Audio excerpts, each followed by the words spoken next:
그래서 이제 블록체인 그 자체만으로는 아무것도 할 수 없어요. 탈중앙화를 이루려면 블록체인 및 몇 가지 기술들이 쓰여야 되는데 비트코인은 그 완성판이라고 이해하시면 되겠고요. 이 소셜 미디어라는 어떤 IT 세상에 이 사람의 레퓨테이션이 딱 찍히면 모든 것에서 다 킥아웃 당하는 거죠. 이런 문제가 비일비재하게 발생하고 있기 때문에 이 중앙화 기관에 대한 어떤 검열과 검증 이런 것들이 지금 좀 필요한 시기가 아닌가. 웹 3.0 사용설명서라는 책을 집필을 했고 현재 샌드뱅크라고 하는 암호화폐 관련 서비스를 운영하고 있는 회사의 공동 창업자이자 운영이사입니다. 백훈종이라고 합니다. 이번에 이제 책 웹 3.0 사용 설명서의 저자이시고 이제 책을 쓰셨는데 우선 이 책에 들어가기 전에 제가 궁금한 게 그 백 이사님은 어떻게 해서 이 암호화폐, 비트코인, 웹 3.0 이런 개념들을 좀 이렇게 친숙하게 되셨는지 접하게 되셨는지 궁금합니다.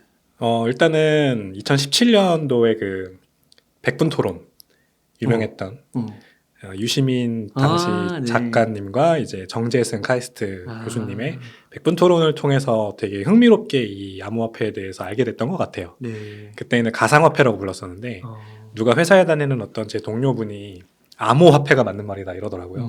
그래서 암호화폐? 그런 개념을 처음 들어봤거든요. 그래서 재밌게 생각하고 처음에는 전 이게 되게 그 네덜란드 튤립 버블과 비슷하다 이런 얘기에도 좀 동의를 했고 그렇죠. 뭔가 사기라고 생각했어요. 근데 이제 지금 그 당시에 다니던 직장에서 제가 이제 이직을 결심하고 나서 정말 이상하게도 사기라고 생각했던 암호화폐 분야에 있는 회사들에 제가 지원서를 넣고 있더라고요. 관심이 갔던 것 같아요.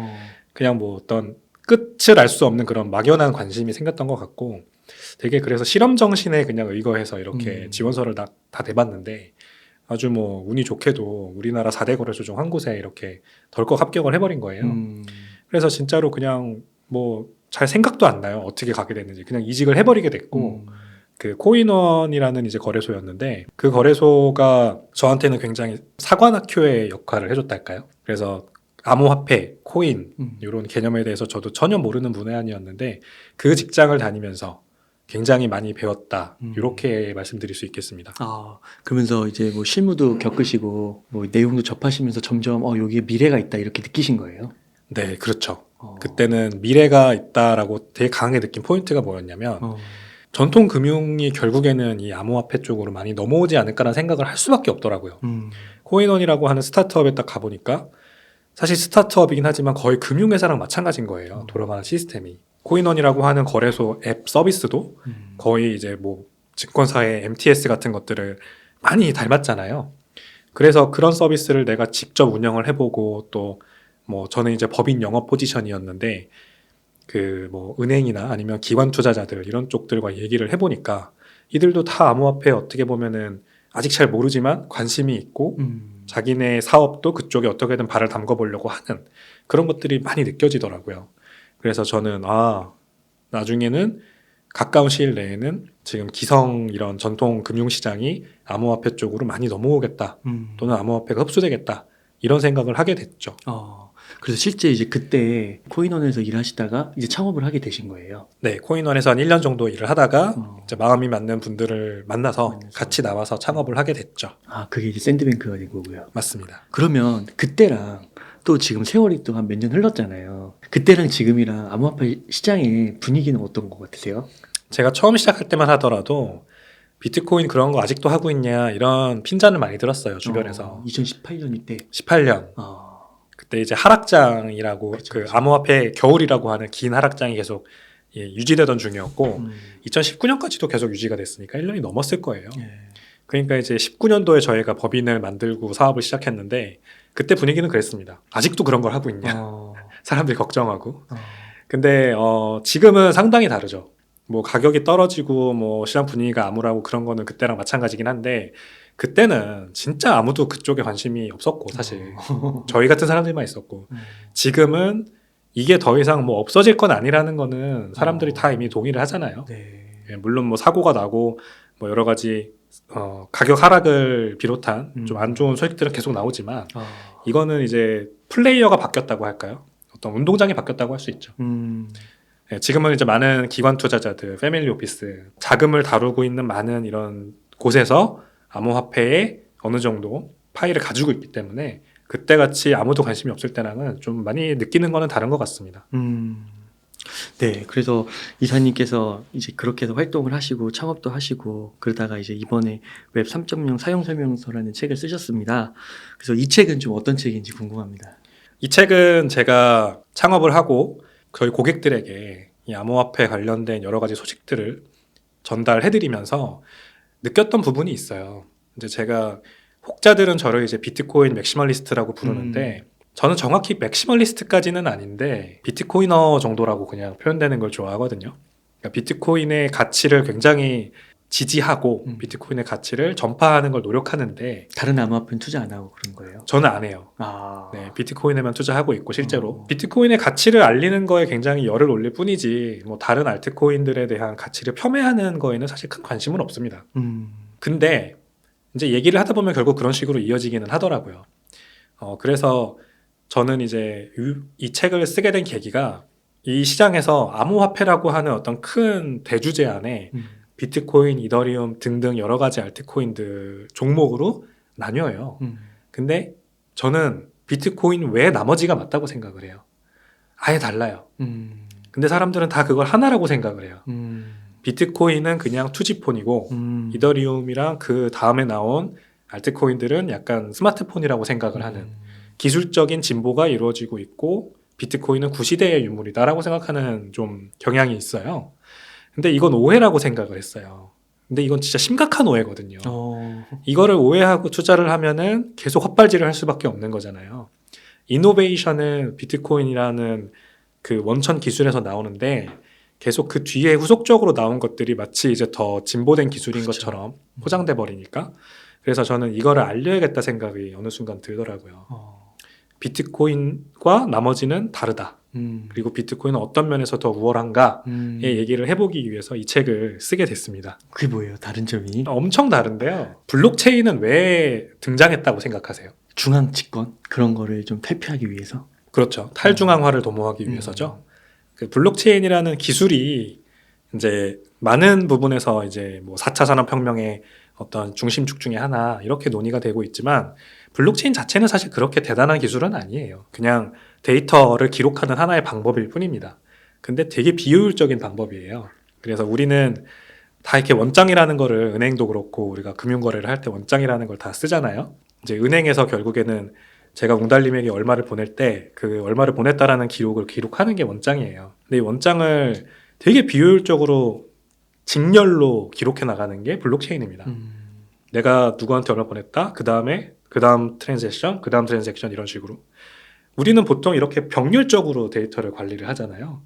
그래서 엄청 이 효율화를 중요시하죠. 은행도 그렇고 뭐 저희 같은 이제 데이터를 다루는 스타트업도 그렇고 블록체인은 아무튼 굉장히 비효율적인 방식인데 굳이 이 비효율적인 원장 기록 방식을 쓰는 이유는 뭐냐면 이렇게 해야 탈중앙화가 도모되기 때문이에요. 이거를 효율적인 방법으로 기록하는 게 주체가 있어야 되잖아요. 은행이 그렇게 해주던가 나를 위해서 아니면은 어떤 특정 회사가 나를 위해 해주던가 이런 식으로 이제 영어로는 디펜던시라고 하는데 그 디펜던시의 발생 문제가 반드시 발생을 합니다. 근데 내가 은행을 믿으니까 지금은 그냥 은행이 알아서 처리해주겠지라고 하지만 금융 데이터는 절대 틀리면 안 되는 그 수치잖아요. 그렇죠. 제가 이 뭐 앱에서 누구한테 얼마를 보냈다라고 하는 기록이 틀리거나 해킹을 당해가지고 뭐 이렇게 조작되거나 이러면은 진짜 사회에 혼란이 엄청나겠죠. 그렇죠. 그래서 반드시 그 믿을 수 있는 어떤 트러스트월디한 서드 파티가 그걸 해줘야 됩니다. 그러니까 이제 은행이나 어떤 굵직굵직한 기관들이 그 역할을 해주는 거죠. 근데 이들이 없이 이거를 하려면 어떻게 해야 되느냐?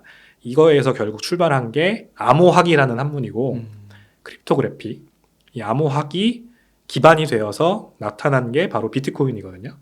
근데 이제 비트코인의 어떤 한 영역을 담당하는 기술이 블록체인이고요. 그래서 이제 블록체인 그 자체만으로는 아무것도 할 수 없어요. 탈중앙화를 이루려면 블록체인 및 몇 가지 기술들이 쓰여야 되는데 비트코인은 그 완성판이라고 이해하시면 되겠고요. 그래서 결국 탈중앙화라는 거를 도모해야만 하는 세상이 지금 서서히 오고 있어요. 이런 기관들을 100% 믿을 수도 없고 개인의 어떤 주권, 프라이버시의 문제가 점점 두각되고 있고 그래서 블록체인이라는 어떤 기술을 이용해서 탈중앙화된 금융거래나 또는 데이터 거래를 도모해야만 하는 세상이 오고 있거든요. 그렇기 때문에 비트코인이 등장한 거다. 이렇게 보시면 되겠습니다. 이번에 그 일론 머스크가요 트위터 다시 사면서 네. 주인이 되면서 트럼프인가요? 그 계정이 부활했다 그러더라고요. 부활했다고 하나요? 예, 그래서 부활하자마자 100만 팔로워가 바로 생겼다 그러더라고요. 하루 만에. 트럼프 계정에 돌아간 건 몰랐고 조던 피터슨이라고 저도 피터슨. 캐나다. 그죠. 캐나다 네. 심리학자. 그분도 이제 계정이 정지됐었는데 돌아왔더라고요. 아, 트위터에서 막아버린 거예요? 트위터에서 막았죠. 폭풍 트윗을 하고 있다고 합니다. 그분도. 요즘. 아, 진짜요? 네.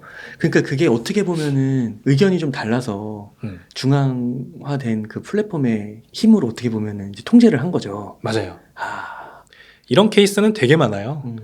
되게 많아요, 진짜. 그 혹시 그런 뉴스 보셨나요? 그 미국에 사시는 어떤 아버지가 깐난아기 아들의 이 성기 사진을 찍어가지고 구글 드라이브에 올린 거예요. 왜냐면 의사한테 보여주려고. 의사한테 이제 링크를 보내서 이거 봐달라. 무슨 문제냐. 그러니까 계속 그쪽에 부어오르는 그런 어떤 뭐 문제가 있어가지고 그 용도로 찍은 건데 구글에서 알고리즘이 그거를 그냥 차단해버린 거예요. 그렇구나. 그러니까 이 사람이 이제 구글 계정이 아예 접근이 불가능해지고 이제 이 사람의 삶이 구글에 굉장히 많이 종속돼 있었던 거죠. 구글 캘린더로 다 스케줄 잡아놨고 심지어 야. 이거 통신 서비스도 구글 통신을 쓰고 있었대요. 미국은 그게 있나 봐요. 그거 쓰고 있으니까 전화도 안 되고 메시지도 안 되고 스케줄 관리도 안 되고 그래서 아 내가 정말 잘못 살고 있었다라는 걸 깨달아서 지금 근데 구글에 그렇게 어필을 했대요. 이 사실을 내가 이거 아들 때문에 이렇게 한 거다. 의사 소견서 뭐 다 보여줬는데도 구글은 여전히 안 된다. 내부 정책상 풀어줄 수 없다. 그러니까 이제 도대체 이러면 누구한테 하소연을 해야 되냐. 이런 문제가 발생을 하는 거죠. 그 유튜브도 비슷해요. 그 크리에이터 분들 제가 주변에 아시는 분들도 이렇게 뭐 북튜브 이런 거 할 때 책을 이렇게 완전 뭐 읽으면 문제가 되지만 그렇게 안 하셨는데 2차 가공 충분히 인정받을 수 있을 정도로 했는데 유튜브에서 그렇게 판단을 해버리고 하는데 더 문제는 뭐냐면 항변을 해도 이게 바로바로 조치가 안 되는 거예요. 그렇죠. 무응답 기간이 너무 긴 거야. 맞아요. 그런 거를 바로바로 처리할 리소스가 없겠죠, 회사에. 얼마나 많은 그런 요청들이 들어올 텐데. 그 앤드류 테이트란 사람 아세요? 앤드류 테이트? 그 되게 막 다 잘하는 사람 아니야? 그 싸우는 격투가 이제 킥복싱 챔피언 출신이고 네네네. 이제 요즘은 그 남성 우월주의를 되게 이제 SNS에서 많이 설파해서 구설수에 오르는 사람인데 근데 이제 이것도 제가 설명을 이렇게 했지만 사실 오인된 거거든요. 그러니까 이제 뭐 이 사람이 뭐 그래서 정당하다 이런 말씀 드리려는 게 아니라 이 사람이 최근에 어떤 일을 당했냐면 이 유튜브, 그러니까 구글 계정, 페이스북 계정, 스냅챗 계정, 트위터 계정, 그리고 심지어 은행 계좌까지, 그리고 은행 계좌 전에 그 뭐 우버, 에어비앤비 이런 계정까지 한 번에 다 삭제된 거예요. 싹 다. 와. 그러니까 이 SNS에서 어떤 뭐 좀 문제되는 발언을 해서 페이스북이나 트위터 계정이 막혔다는 이해가 되는데 아니 에어비앤비랑 우버는 왜 계정이 삭제되는지 거기서 아무것도 한 게 아닌데 그러니까 이제 연결돼 있다는 거죠. 그렇구나. 소셜 미디어 상에서 이 사람의 어떤 발언이나 스탠스를 가지고 에어비앤비나 우버도 나를 컷오프할 수 있다. 그리고 심지어 은행 계좌까지 바뀌었다는 거예요. 그러니까 다 연결되어 있는 거 다. 이 소셜 미디어라는 어떤 IT 세상에 이 사람의 레퓨테이션이 딱 찍히면 모든 것에서 다 킥아웃 당하는 거죠. 그런 상태예요, 이 사람은 지금. 그러니까 이런 문제가 비일비재하게 발생하고 있기 때문에 이 중앙화 기관에 대한 어떤 이 검열과 검증 이런 것들이 지금 좀 필요한 시기가 아닌가. 진짜 그 애플 그 옛날 광고 1980년대 광고인가 그 빅브라더 약간 연상시키는 빅브라더 같은 문제죠. 약간 그런 게 진짜 벌어질 수도 있겠네요. 이게 옛날에는 그냥 뭐 플랫폼 편하다 했는데 정말 거기에 어마어마한 정보가 쌓이니까 그 사람들 권력은 세지는 거고 또 플랫폼 가면서 더 독점화 현상이 나타나는 거고. 그렇죠. 제가 이 책에다 쓴 내용인데 결국 데이터 사용의 허가권을 누가 가지고 있느냐는 가 결국에는 주권이에요. 근데 이제 이 인터넷 세상에서는 진짜로 플랫폼 기업들이 가지고 있는 데이터 권력이 거의 100% 무조건적이죠. 저희는 이들이 데이터를 제공해주지 않으면 아무것도 할 수 없습니다. 사실상 이들이 허락해줘야 말하자면 행동을 할 수 있다는 거죠. 이런 것들이 블록체인 기술 또는 이제 비트코인을 비롯한 여러 가지 암호화 기술로 인해서 조금씩 탈중앙화 되려고 하는 움직임 자체가 있다, 이런 현상이 있다는 걸 그냥 현상으로 받아들이면 될 것 같아요. 그러니까 이게 어떻게 보면 한 의식의 발전이라고도 좀 볼 수 있을 것 같은 게 옛날에는 그냥 데이터 그거 뭐 그냥 뭐 컴퓨터에서 돌아다니면 그냥 들어오려니 했는데 이제 그게 어떻게 보면 삶의 완전 이제 생활이 된 거고 그렇죠. 그러다 보니까 이제 거기에서 주권, 데이터도 나만의 주권이고 소유권이 인정받을 수 있는 부분이 있는 거고 프라이버시가 있는 거고 이런 권리적인 측면이 또 부각되는 거고. 그렇죠. 그렇죠. 아, 그렇게 되는 거군요. 그러니까 제가 그 또 하나 듣기로는 이사님 책에서 본 건가? 그 서브프라임 때 네. 돈을 이제 앞에서 지금까지 얘기했던 거는 약간 이제 데이터, 뭐 플랫폼 이런 쪽의 이야기라고 한다면 2008년도 그때 이제 비트코인이 2009년도인가 탄생할 때요. 그 원인 중에 하나가 그 미국 그 연준이죠. 네. 통화를 막 찍어내니까 그렇죠. 그것도 어떻게 보면은 내 화폐 가치가 그냥 나도 내가 허락한 것도 아닌데 맞아요. 중앙화된 그 은행 권력에 의해서 계속 깎이는 거잖아요. 그럼요. 연준 의원 11명인가요? 열 몇 명을 우리가 뭐 투표를 통해서 뽑는 것도 아니고 제롬 파월 의장은 변호사 출신이거든요. 그분이 그렇게 큰 결정을 내릴 만한 능력이 자질이 되는 사람인지도 사실 잘 모르겠어요. 그냥 프라이빗 에퀴티에서 일하신 경력이 있는 변호사예요. 이제 이런 부분들이죠. 그러니까 저 사람들이 잘하겠지라고 그동안은 우리가 계속 생각하고 믿어왔지만 잘해왔고 실제로. 근데 몇 번 하는 행동 그 결정 때문에 큰 문제가 발생한 것도 사실이란 말이에요.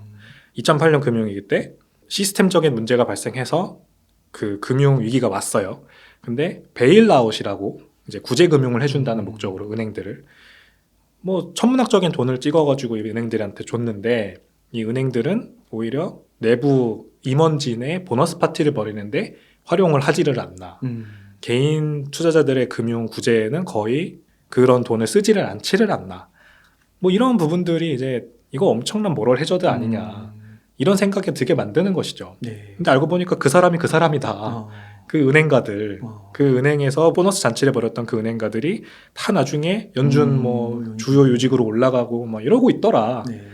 이런 것 때문에 이제 뭐 월스트리트를 점령하라, 뭐 가두 시위 벌어지고 이제 이랬던 거고, 그런 와중에 나타난 게 비트코인이에요. 네, 비트코인의 그 첫 번째 블록에 담긴 이미지가 그래서 영국 타임지의 일면 기사였습니다. 당시 2009년 몇 월 달. 네.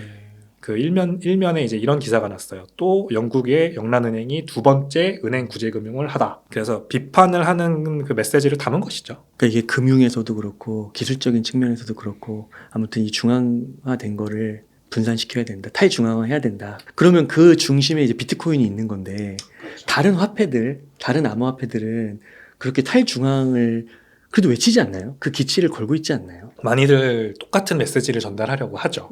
근데 좀 다른 거예요. 맞습니다. 왜 다르냐면